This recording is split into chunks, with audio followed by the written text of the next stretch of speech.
I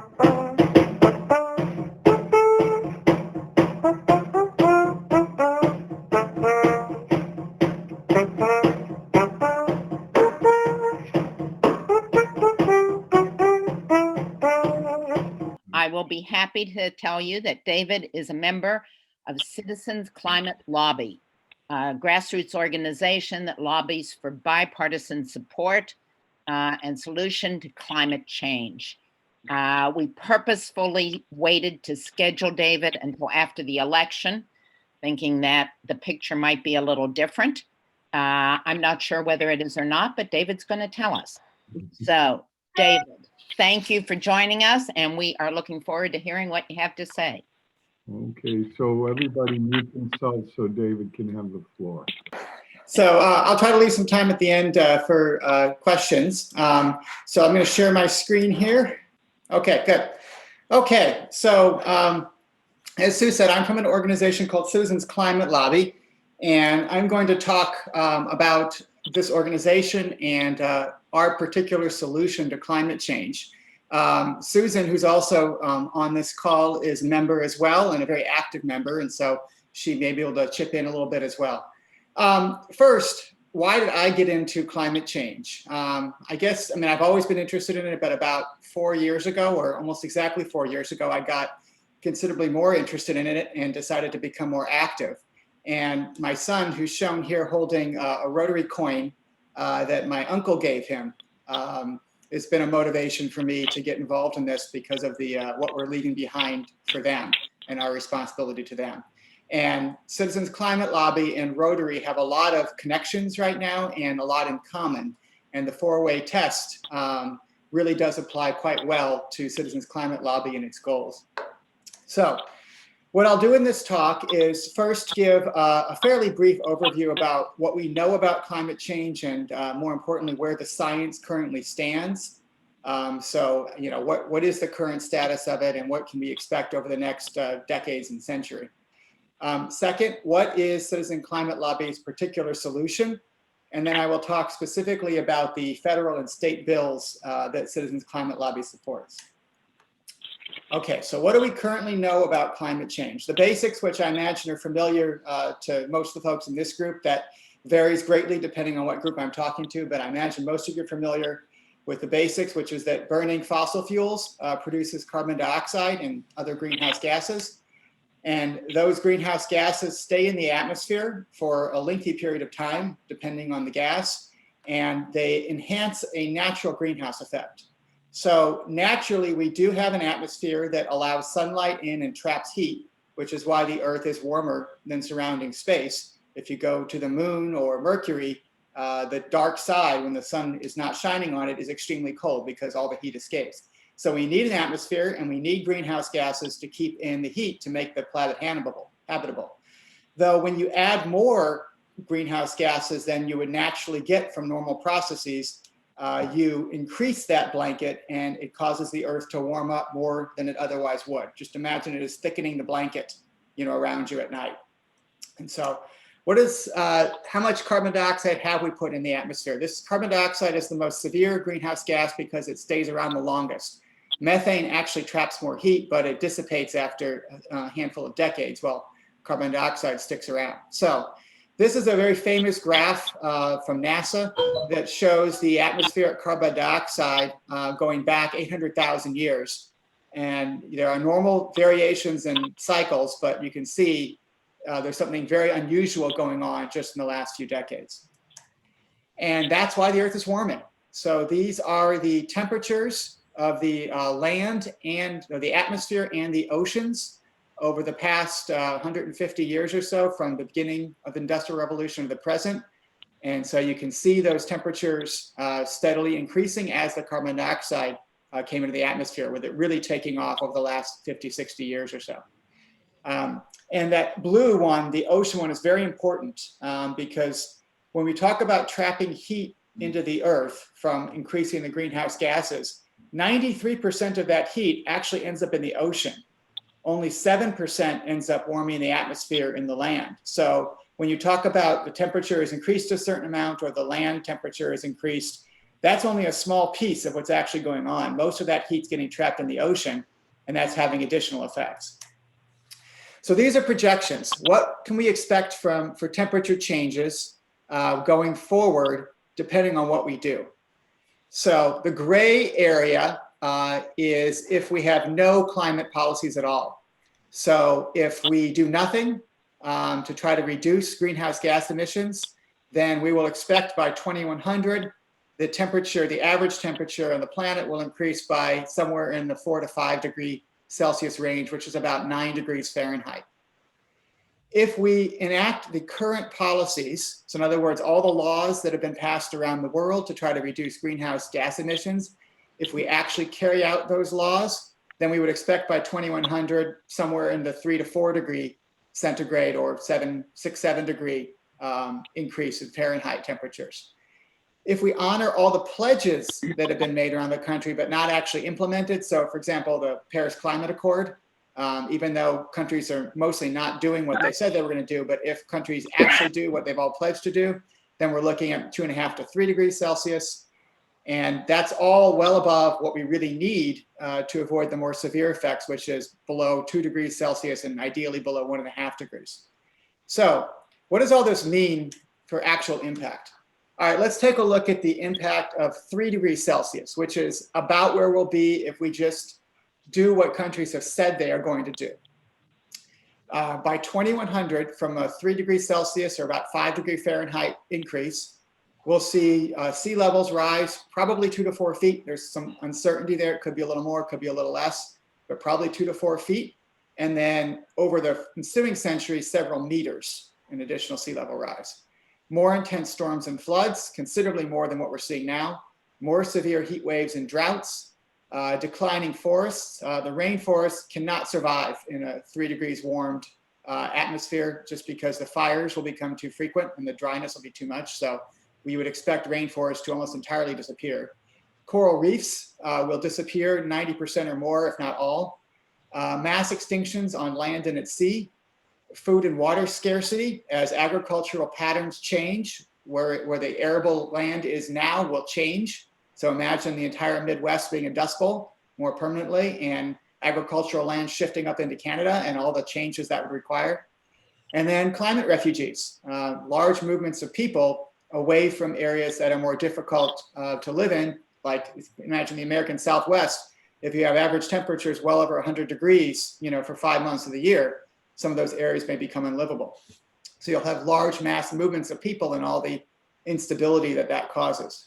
So this is just from a 3 degrees Celsius warming. This is just if we do the things that we say we're going to do. This even requires more than we're doing right now. If we don't do the things that are sort of named in the Paris Climate Accord, it will be worse than this. So here's a quick reality check that I sometimes, when I give these talks, I sometimes will hear people say, well, how do we know that 3 degrees Celsius warming is going to cause that much change? I mean, don't we have natural cycles in the Earth's history where the temperatures warm that much or more? The answer is yes, absolutely. We do have natural cycles where the Earth gets warmer and cooler, but not this quickly and not recently. And so what I love about this graph is that blue-purple region here. This is called the Holocene era, which is basically when human civilization arose, when agriculture started and people settled down and started building villages and cities. Human beings in their current biological form have been around for several 100,000 years, but we didn't see civilization take off until really this period here. And what's special about this period? A very stable climate. Over this 10,000 years or so, we've had fairly little variation in the climate, which is what has allowed human civilization to grow and flourish. Right now, we're outside of that zone for the first time in 800, in tens of thousands of years, or 10,000 years. And under these current projections, we're going to go way outside this zone just in the next few decades. So this is really a reality check that shows, yeah, what we're doing here is very unusual and a big change to what human beings have experienced throughout civilization. Okay, so that's the problem. What is CCL's particular solution? Now, there are a lot of ideas out there about how to deal with climate change, from government regulation to market approaches, to cooperative efforts. There's all sorts of different proposals and ideas. And CCL has tried to focus on solutions that can get a broad support across the political spectrum to make them actually able to be implemented and stable, and also ones that will be effective. And so this is what CCL has been pushing and is continuing to push. So first, what is CCL, Citizens Climate Lobby? It's a nonpartisan organization focused on building relationships with everyone, even those who oppose us. It's nonprofit, so volunteer-driven organization. We have about 190,000 members now in 612 local chapters around the country. Solution-focused, promote policies that can pass and will work, and respectful. And as you might note, this sounds very similar to Rotary. And as Sue has talked about a lot, it was a Rotarian that founded Citizens Climate Lobby. Okay, so what is our approach? The key insight that CCL's approach focuses on is what's called a negative externality. It's a market failure. The price of fossil fuels does not include the damage that fossil fuels cause. So when you pollute, if we burn a gallon of gasoline, or if a factory runs on dirty diesel fuel, it causes air pollution that has impacts down the line. And the people that put the pollution into the air don't pay for that. It's paid for by our kids and grandkids and future generations, or people that are in areas that get the brunt of the current climate impacts. So it's free to pollute. It's essentially, think of an analogy, if a company that has a factory process that generates toxic waste takes all that toxic waste and dumps it in public parks, right? Well, we don't allow that. We require people to clean up their own mess or to pay for the disposal of their own mess, but that is not true for burning fossil fuels. And that creates what economists call a negative externality. And it just creates incentive to do something that is free to you but costs money to other people. Okay, so what CCL's solution is to the carbon pollution problem and to this negative externality is what's called carbon fee and dividend. First, we place a fee on fossil fuels at the source. So the mine, where the coal is extracted, or the pipeline where the gas enters the United States, the port where a ship containing fossil fuels comes into the United States, where the fossil fuel enters the United States, enters the stream of commerce, we place a fee on it. And that fee is based on the amount of carbon dioxide that will be generated when the fuel is burned. Okay, so you calculate from the fuel how much carbon dioxide will get put in the air, and you charge a fee that's based on that amount of carbon dioxide. And then what we do with the fee is we return all of the revenue to households equally. And this is the key part here, is the word equally. So every family gets a dividend from this money. So the money goes into a pot from the carbon fees, and it gets distributed essentially to all American families equally based on how many people are in the family. And what that ends up meaning is that whether you come out ahead or behind depends on how much your carbon footprint is. So when the fee is put on the source, on the gas distributor, the miner, they pass most of that fee down the pipeline and ultimately ends up paid by the consumer, right? So if we put a fee on gasoline, if it's $10 per metric ton of carbon dioxide, that ends up translating to about 10 cents per gallon of gasoline. So the carbon fee at the source moves through the chain of commerce and gets paid by the people that actually buy and use the fuel. Then everyone gets an equal dividend. So if you are someone that uses more fossil fuels than the average person, you're going to pay more in fees than you will get back from this equal dividend. If you are someone who has a lower carbon footprint than normal, let's say you don't fly very much, you live in an apartment, you're in a lower income area, then the check you get back from the government, your dividend, is going to be higher than the extra fees you're paying, for your fuels. So in general, people who have low carbon footprint come out ahead financially. People who have high carbon footprint pay for it. So that's the basic principle. It uses economic incentives to change behavior. The price of fuels are higher, so people have incentive to use less. And that carbon impact is built into the price of products throughout the economy, including food. So if there's a particular food that requires a lot of carbon burning and fossil fuel burning to generate, that's reflected in the final price of the food. Or anything you buy, it will reflect the amount of carbon that's burned to go into it. And that incentivizes companies to invest in clean energy to get their prices down. And it is fair to all concerned. Everyone pays for their own mess. Lower income folks are protected, which I will talk about in a minute, because lower income folks tend to have much smaller carbon footprints than higher income folks. And businesses know what to expect, and they can plan for the pricing of their inputs. So here's one example where this was implemented, and that's British Columbia. In 2008, British Columbia passed a carbon fee and rebate program fairly similar to the one we're doing here, though they used different tax credits as opposed to cash rebates. And as a result of their program, the per person consumption of fuels dropped by 16% during this period, while 16% during this period, while the rest of Canada it rose 3%. So it was a 19% drop in emissions. And there was a positive impact on the British Columbia economy. It improved more than the rest of Canada. And the popularity got increased over time. It was tough to get this passed in 2008, but it's become increasingly popular. And now it is being imported to the rest of Canada. So Canada is nationalizing the British Columbia carbon pricing example. So every province in Canada now has to come up with their own carbon pricing scheme. And if they don't, then one very much like British Columbia or like our bill gets implemented automatically. So, and it's popular. In the last Canadian election, 2/3 of Canadians voted for a minister who favored carbon pricing. Okay, so what bill specifically are we introducing to implement this idea? The federal bill that Citizens Climate Lobby sponsors is called the Energy Innovation and Carbon Dividend Act. And at the end, I'll show you there's a website that has lots and lots of detail about it. It currently has 82 co-sponsors in the House, and Citizens Climate Lobby insists on it being bipartisan. So we had an original Republican and Democrat sponsor together. Ted Deutsch is the original Democratic sponsor, and a congressman in Florida who's since been defeated was the original Republican sponsor, but now we have Francis Rooney, another Republican, has stepped in, though he's retiring. So Citizens Climate Lobby really wants to keep this bipartisan, to get it, have a chance to move through, and it's working constantly on recruiting Republican sponsors. And the specifics of it. It imposes a fee of $15 per ton of carbon dioxide emitted on all fossil fuels. That fee rises $10 per year until emissions drop 90% from a starting point.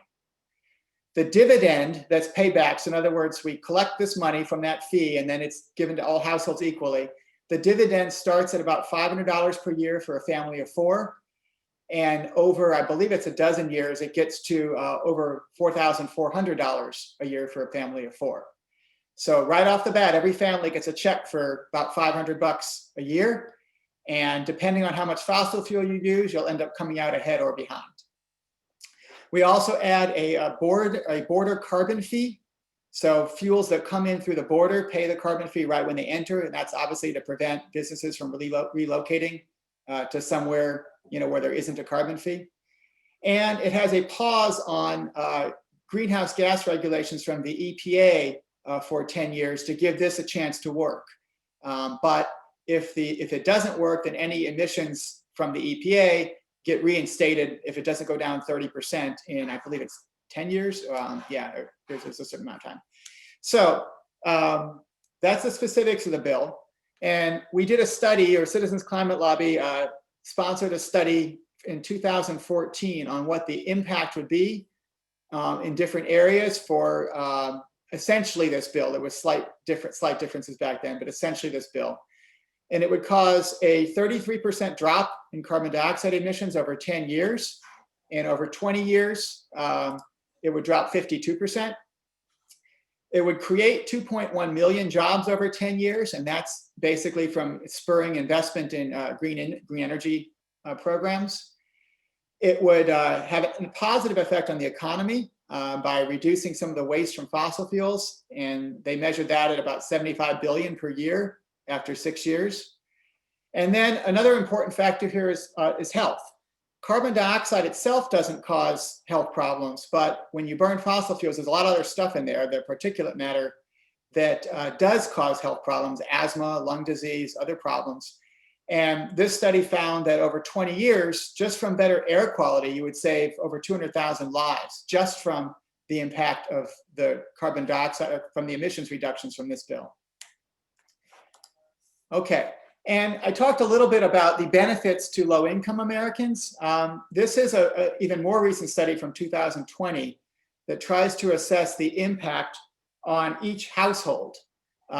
What would be, depending on their income. So this graph here divides American households into 5 quintiles. Basically, each is 20%. Quintile 5 is the wealthiest 20% in the country. Quintile 1 is the poorest 20%. And what this shows is that for quintile 1, the poorest 20%, 92% of families will actually have a positive financial benefit. In other words, they will get back more money from the rebates than they spend on the extra fees. And as you can see there, it's a couple $100 per person. The highest quintile will have a slight loss. More will have a slight loss, not a huge loss. It's a couple, 0.2% of their income. But it will be a slight loss because higher income folks tend to fly more, live in larger houses, heat their houses to warmer temperatures, and drive larger cars. So just from a fairness standpoint, not only does this cause people that use the fuels to pay for it, but it also doesn't impose big impacts on lower income people. It actually is a net financial benefit toward them. Okay, so Massachusetts effort. So that's the federal bill, and I can talk a minute about its prospects, but Massachusetts and other states are also trying to pass similar bills. In the last legislative session that's ending now, we had a bill called the Benson Bill, which was fairly similar. The one difference was it rebated 70% to households and employers, but 30% of the revenues were held for a green infrastructure fund. So that was the bill we've been pushing for the last 2 years. There were earlier versions that we pushed before that. And it got quite a bit of support. We had 96 out of 180 members of the House co-sponsored it, but we still couldn't get it out of committee because the leadership in the Massachusetts House was not in favor of it. And they have essentially complete control over what legislation comes to the floor. So even though we had a majority pledging support to it, we couldn't get it out of committee. The Senate and the Massachusetts passed a fairly extensive climate bill that only had sort of vague language about having the governor impose a market mechanism. That bill and a different measure that's passed by the House are now in a conference committee, and we're all kind of waiting to see what happens. So we don't expect we're going to get comprehensive carbon pricing out of this legislative session, but we're continuing to push for it. And worldwide, carbon pricing is gaining steam. There are some versions of carbon pricing in 46 countries. Most of those are cap and trade systems. Some, such as Scandinavia, have straight carbon taxes that go into general revenue. Other than Canada, I don't believe there's one that has the specific CCL approach of fee and rebate, but it's under consideration in a lot of places. Okay, so what do I think the impacts will be, or what do I think the prospects will be now that we've had the election? So it doesn't really change much about what CCL is doing. CCL really believes that the only way we're going to get serious climate legislation is to have bipartisan support. And that would have been true whether we had a dominant Democratic Congress or a split government like we may have. Because to get things through and to get them to be stable, it really does need buy-in across the political spectrum. Because if you have something passed with just one party's support, then when that party loses power, it can be undone. So we really do want to get bipartisan support. And we feel like with what appears to be a divided government, that this is a bill that can appeal to conservatives and progressives. And it would be effective, it would make progress. It's not a complete solution to climate change, but we feel like this is one that does have prospects to advance if we can just get some more momentum building. And there's resistance on the far right, of course, there's resistance on the far left, but we feel like this is the kind of compromise bill that can appeal to everybody's values and can move forward. So we're going to work on it hard over the next couple of years. Whether it's going to pass or not, I don't know. But we do feel like this is one of the approaches that has a chance to move forward, while other ones in a divided Congress probably do not. So if you're interested in more information on Citizens Climate Lobby, you can reach out to me or to Sue. And here's a couple of websites that talk about the specific bill, and both in the federal bill and Massachusetts efforts, or you can just email me or email Sue, and we can provide you with a lot more information if you wanted to get involved specifically. So let me now open up to questions and see if I can get back to my grid view to see you all. Okay, I think I can see people. So anyone that wants to have a comment or a question, just please unmute and fire away. All right, I guess I'll go. Hi, David. Yeah, Thank you. go ahead, Elias. Okay. It was great. A lot of good information. Just, off the top of my head, it seems on face value like a great solution, or at least a step in the right direction towards a solution for curbing climate change. But one of the things that really worry that I see maybe a problem is our competitiveness as a country. If we're going to be taxing everything at the base level of fuel, that means everything inherently is going to go up, and that might decrease our competitiveness in the global market. And the impacts of that on the country could be great. I'd like to know more about that if you have those answers. So one thing that the bill does include is a border tax. So anything that is manufactured outside of the United States, if it's imported in, then a carbon fee is imposed on it at the time it's imported. So it assesses what carbon went into manufacturing the product, and they impose that at the border. And that's to prevent, part of what you're talking about, which is manufacturing moving away from where the carbon tax is implemented. So anything that's made in a place that doesn't have an equivalent carbon tax would get hit at the border with an import fee. So that deals with some of it.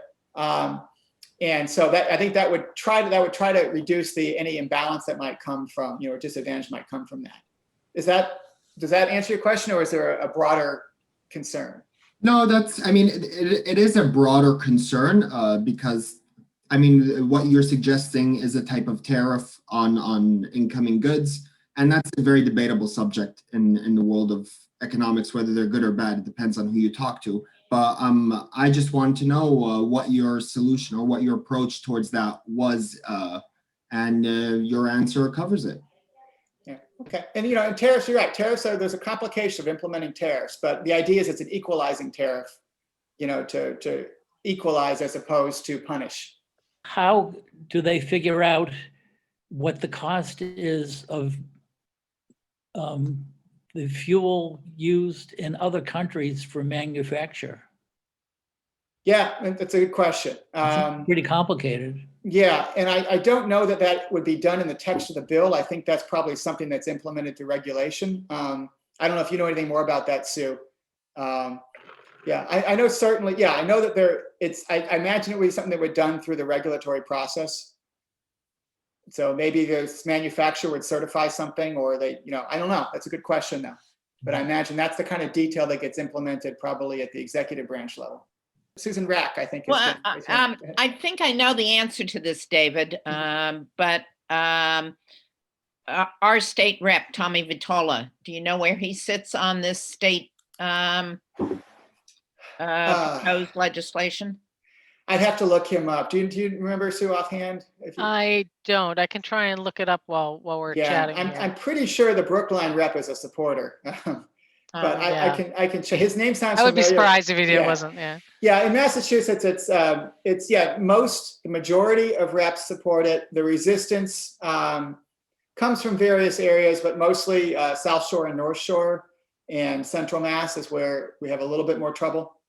I see climate change in a much broader thing. I'm concerned about things like methane from cows and alternative energy sources. If we were to reduce the carbon output to zero, we would still have climate change. So how are you integrating this plan in with the broader goal of keeping the overall climate temperature increase to 2%? So I was using carbon dioxide as a shorthand there. It's really greenhouse gas emissions. So all greenhouse gases are including this, including methane. So methane is a more potent greenhouse gas. It's I think it traps about 80% or 80 times as much heat as carbon dioxide, but it does dissipate over, I think, like 70 years. I don't remember the exact number, whereas carbon dioxide sticks around longer. So it's debatable which is worse, probably carbon dioxide, but you're right. It does deal with all greenhouse gas emissions. And how are we going to fund alternative energy sources? Because what I see starting at the beginning of civilization is this struggle to eliminate the only energy sources as being the sun and human power. That's what all of this civilization has been about, using other sources of energy. And if we eliminate fossil fuels and all these other things we do that are so destructive to the atmosphere, where are we going to find the energy to keep ourselves running? Yeah. So two answers to that. I mean, one of the advantages of this sort of market approach that CCL uses is it doesn't try to pick, what should we all switch to and mandate that. It sort of lets the market figure it out. Mm-hmm. It makes the fuels more expensive based on the damage they do. And then over time, the economy will shift towards more things like solar and wind, possibly nuclear, things that have zero emission. And it'll just give those more of an, I shouldn't say an advantage, it'll give them equality versus the fossil fuels. And so over time, they will supplant them. How fast that occurs depends on the economics of it. So if that's the problem with saying, okay, we're going to eliminate all fossil fuels, we're going to ban fracking, we're going to ban coal use next week. What's going to replace that? We don't have the renewables yet to get there, but we will over time. So the idea of this sort of approach is you let that build over time and you give it a push. Now, there's also the second answer good there is this doesn't preclude more funding for other alternative energy sources. So this is just puts in the pricing mechanism and the market force, but there's nothing stopping this. This doesn't preclude taking other general revenue and funding solar research or R&D on fuel cells or whatever, or nuclear, and I would hope actually that this would not be, the only thing we do, that we also do some of that direct R&D funding, which can go a long way as well.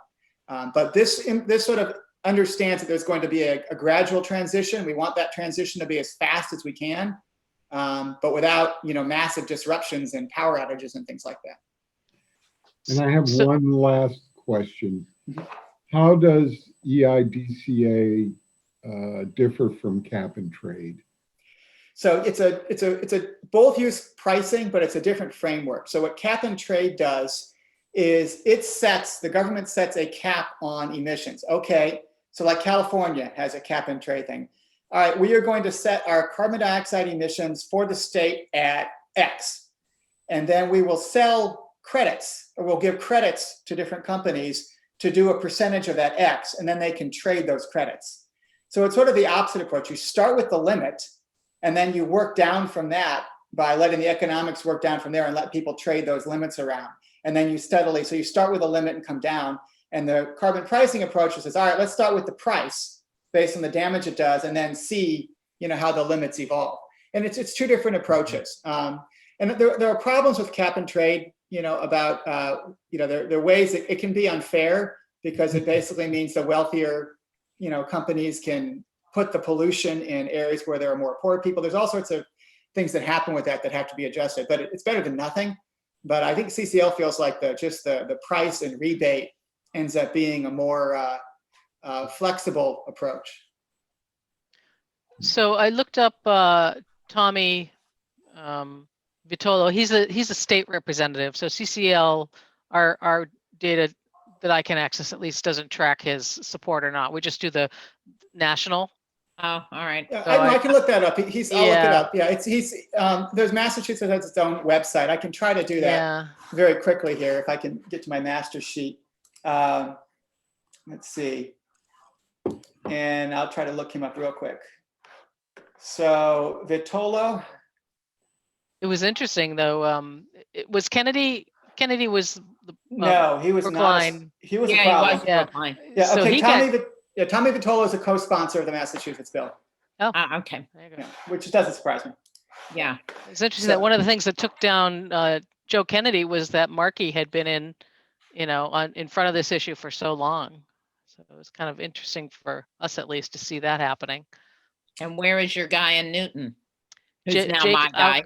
Aukenschloss. Yeah. He's a supporter. In fact, We think, we're pretty sure. Yeah. Yeah. We're going to be meeting with him. I'm actually the liaison to this district for his office for this district. So usually we would talk to him in December, but he hasn't taken office yet. But we're trying to kind of get a preliminary meeting with him, and I'm going to try and surprise him at the city tree lighting next week. See if I can get in a word in edgewise. I'll be curious how you find him, Sue. Yeah, all indications are that he'll be a supporter. So in Massachusetts, And in so fact, I far- think he even mentioned this bill in one of his debates. Yeah, of the yeah. bill. I know who is it that's been talking to him already? There's one of our members has had some Yeah. conversation. But yeah, only Massachusetts, only 2 of the 9 reps have actually endorsed this particular bill. And that's Seth Moulton and McGovern are the 2 that have. And we're working on the others. And I think our sense is we get resistance from the right, of course, not all the right, but some. But we also do get some resistance from some on the left that just they want to talk about the Green New Deal and don't want to talk about, now. So our answer to that is this could be part of a Green New Deal. It's not exclusive. It's a piece that can pass and works. But that's some of the resistance we have on the left. We'll see whether the election changes that. I mean, I think there was a sense that we were going to have a big majority, the Democrats were going to have a big majority in the House, and so they would have a little bit more ability to dictate, but that may not be the case. So, we'll see. I mean, we work on Catherine Clark, who's my rep, and her answer to us is, I love this bill, but you got to get a majority of Democrats to publicly endorse it before I will, So we hear a lot of that sort of thing. Leading from behind. Yes, right. Can I ask a Mary question? Louise? Yeah. What does the impact of electric cars have to do with all this? Well, this would create incentive for electric cars, so right now, my feeling is gas burning cars, internal combustion engines are essentially subsidized by our next generation, paying for the damage they cause while we get to drive them around without paying for the pollution they cause. So electric cars are coming anyway.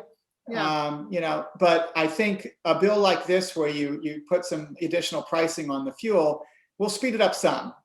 Honestly, with the numbers on this bill, I don't think it'll speed it up a lot because in the first few years, the tax on the fuel is going to be, less than $1. And I think most of the data shows when you tax gas at 50 cents or less, it doesn't really impact how much people drive. It takes quite a bit more. So I don't know that this will accelerate electric cars specifically, but I think it will have more of a economy-wide impact by forcing, manufacturers, electricity providers and whatnot to rethink their sourcing. And one of the things that's interesting about this bill and why it is supported by so many conservatives is that it doesn't identify a particular industry or technology to support it. It's market-based, right? It lets the market figure out what's the right way to go and how to get there. And that's one of the reasons we're getting bipartisan support is that it doesn't say, oh, we're going to give you. I mean, I personally just bought an electric car and I'm getting some rebates and I love that, but that may or may not be the right thing to do, right? So this lets the market work that out. Yeah, and one example of that, when we were redoing our house when I bought it 7 years ago, we were looking at what to do for heating, for HVAC. And I was very interested, what about geothermal? Can we dig a geothermal well and do that? And there were huge federal tax credits for it. So you get 30% of what you spend drilling this like $20,000 well gets paid for by the government. Then when we researched it, we found out that just putting in mini splits, the little, heat pump mini splits with no well, actually performs just as well as geothermal for most houses. So that drilling that $20,000 well is a complete waste of money, but the federal government was going to pay for a third of it because at some point people decided geothermal was the way to go when it turned out the technology caught up and the air source heat pumps pretty much are just as good now. So that's one problem with trying to pick, which industry is actually going to be the best at reducing carbon emissions. Sometimes you just need to let the market figure it out. And the technology is just moving so fast. Yeah. There's no way to keep up. Yeah, solar. I mean, no one predicted solar would be this cheap. Right now it's in most places, it's actually cheaper to build a new solar power plant than it is to operate with an existing coal power plant. And nobody thought that was going to be the case 10 years ago. And that's even though fossil fuels are still essentially subsidized. So this bill eliminates that sort of subsidy and gives it an extra push. I mean, coal would disappear very fast if this bill were put in place. I'll tell you a funny story. About 8 years ago, I was managing a HUD building here in Brighton, and we got an energy retrofit grant from HUD. And so we had a flat roof that was an old black roof, and we had put in that we wanted a reflective roof and possibly solar panels. Anyways, what HUD does in its infinite wisdom is they send an engineer out first to analyze your requests. And they sent us somebody from Arizona. Not that there wasn't anybody from New England who could have done this, but they sent somebody from Arizona who then proceeded to tell us he really didn't have a lot of knowledge of solar power and solar energy. Plus, New England's winters were so long, solar was not efficient here in New England. And so they denied our request. David, thank you so much for joining us. That was a terrific presentation. Yeah, thank you. I'm happy to stay as long Yeah. as anyone has more questions. So.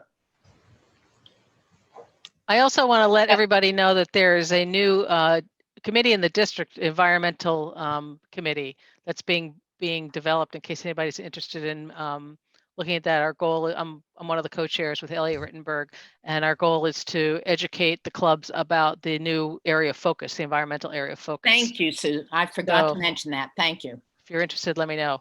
We're just in the beginning stages, so get in on the ground floor. Environment is the new 7th area of focus for Rotary Woo! International. Yay! We are very urban here in Brookline Rotary, which is really very appropriate because Brookline's urban. But I think some of us probably don't have a great deal of contact or involvement in rural areas. And some of the stuff, some of the needs, some of the demands are different.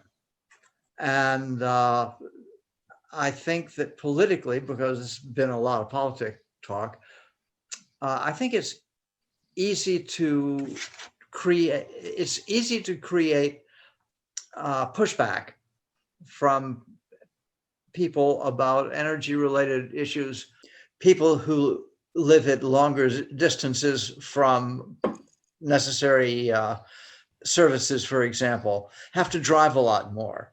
Where our place in Maine, it's 17 miles to a grocery store, almost that far to a gas station, for that matter. And the town of Norway, Maine has electric refueling, as it were, but many places don't. So it's simply that there is a necessity, and there is so much in this country of people lining up on different sides of the same issue and saying, you don't understand us, and your ideas are stupid and they won't work. And I hope we can eliminate that, or at least downplay it, by having a better understanding of what's good for inside 128 is not necessarily what's good for Route 35 in the middle of the forest in Maine, or Route 10, Highway 10 in North Carolina, which I also have property. So you're right about rural areas, and that actually CCL focuses on that quite a bit. And so one slide I can show you here is they did some in that 2020 household study. Let me see if I can share this again. Okay, can you guys see? Mm-hmm. Yeah. So here, let me. I can probably see it as it is. So this is showing the impact on. I showed you that one on impact based on income level or wealth level. This is one based on where people live, and urban households do come out a little bit better than suburb or rural, but not much. This actually spreads out pretty evenly. So rural communities, 53% of households will get more money back than they put in, and 27% will have a minor loss. And that's really because you're right that people in rural areas tend to drive a little bit more. But they also tend to have less income and fly less. And they tend to have houses that maybe don't require as much heat.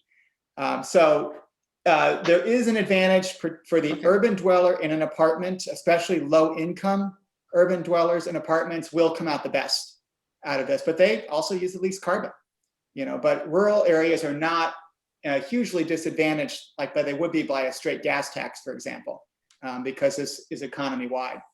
Right. Yeah. Right. It was really the latter I was thinking about, a solution that only solves a little bit and creates bigger problems down the road. But of course, in some rural areas, like areas where coal is still an employer, there's not very much of that left. Actually, the coal industry, I think, employs less than 100,000 people now. But those areas are still going to, of course, be opposed to anything that puts fees on carbon. The gas industry is more mixed on this. It's really quite interesting. The gas industry actually likes this bill, but only if we have a higher carbon fee. So think about that for a minute. The natural gas industry, Shell and whatnot, they actually endorse bills, but they want a much higher initial fee. Anyone want to guess why that is? No. The reason Lower pollution from gas than there is from coal, Bingo. or from oil, for that matter. Right. It's a dynamic where this fee is based on the amount of greenhouse gas it emits. Coal is twice as bad as natural gas. So the gas companies figure, hey, if you put a huge fee per carbon emissions on fuels right away, coal disappears very quickly. Renewables won't be there yet. We will grab that market share. And so the gas companies actually like this idea because they're smart enough to realize their days are numbered too. And there's probably 20, 25 years left for the fossil fuel industry in the US, as a big player. And so they want to grab as much of that market share as they can in the short term. And so they actually like the idea of pricing coal out of the market. So they grab that market share temporarily, and then they get phased out over time as well as the renewables come up to speed versus all of it being phased out steadily. So it's an interesting, and of course, from an environmental perspective, that's great. We'd rather have gas than coal. We have to choose in the short term. Yeah, George? Is there much coal use, industrial coal use, because there's virtually no coal use at the household or or buildings level? But is there much coal still in use in the U.S. rather than it all getting exported somewhere? For electricity generation, yes, it's still a major one of the players for electricity generation. Yes, major. I think gas has passed it now, but not by a huge amount. It's still, I think it's number 2. Do you know? I don't know if anybody else knows the details. I can look that up. No, I just wondered. But yeah, no, there's still quite a bit of coal. So I'd have to go to my backup slides here. I'm pretty sure I've got one on energy use. Let's see, emission sources. So let's see. I think it's electricity generation. Yeah, it's pretty much all electricity. I'm wondering how much coal is still being used, but there's still quite a bit. Okay. Okay. Interesting side story. My husband and I drove our new plug-in hybrid car to Colorado in August, and it was surprising. There were charging stations everywhere. There's a little, if you're interested, even if you don't have a car, there's an app called Plug Share. You can just download it and take a look. It's amazing. Especially in Maine. Maine has a ton of charging stations. It's crazy. Yeah. But I was pleasantly surprised at how often we could schedule book a hotel that had a charging station. Really was surprisingly easier than I thought. There are a couple places that are thin, but with our car, we can just plug it into a regular wall plug, so that works out too.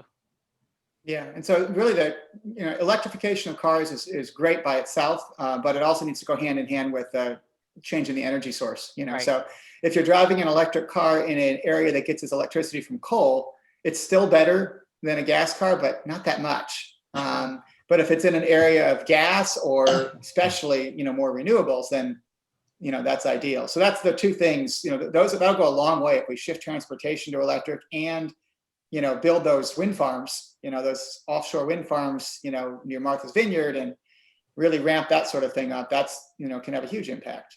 Does Brookline offer electricity from renewables? Newton does. I know we can opt into 100% renewable energy. Do you guys have something like that? Yes. Yeah, I figured you would. It helps. That's, but still that itself doesn't really create, new, it's not the same as building a wind farm. No, it's but just- yeah. when I charge my electric car, I charge it with renewable energy, which Yeah. feels better. Yeah, it just means that it puts more money for the town to seek out renewable, but it doesn't actually create the new, renewable Right. sources. So, Right. so getting that wind farm built and all those built is huge. Getting more rooftop solar is really important. The point of view solar, and hopefully as those prices continue to come down, we'll see that more. I think California's talking about requiring every new house to have solar, which would be a good Yeah. step. I have solar panels on the roof of my building, and it reduces my electric bill to hovering around 0 all year, including air conditioning season. Yeah. Brookline passed something about new buildings last year. It was struck down in court. What was that? That was. Oh, that was, it would be illegal to do gas hookups to a new building. And I think that was thrown out. Yeah, that was thrown out. Great. Well, thanks, Dave. Anyway, Thank you. Thank you Good to very see much. you. It was great. Okay, so if anybody wants to get involved in CCL or just have more questions, you can reach me through Sue, or if you got my email, I don't know, and you guys are free to, I told other Sue, she's free to circulate the slides, that I had. So, and it's got my name on there too. If anybody wants them, you can ask her or ask Sue Panini. I appreciate it, David. Thank you for your time. It was very informative. And everyone else, I look forward to seeing you next week. Bye-bye. Good to see Okay, thanks everybody. everyone. Bye. Bye, Thanks, y'all. David. Goodbye.